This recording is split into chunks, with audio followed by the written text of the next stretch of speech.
Goy, Ginoo ko mga madi, may umagi sa aking wall ngayon na tungkol doon sa nag-trending ba, nag-viral ba, na yung sa Indonesia ba, nakita nyo yung mga madi, yung hindi na bunlut.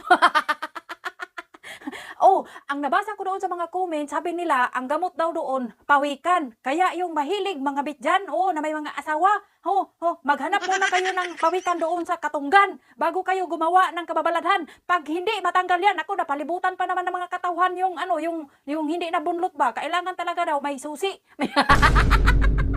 May susi kasi yung susi daw doon para matanggal daw yun kay ano man yun, hindi man talaga mahulbot yun.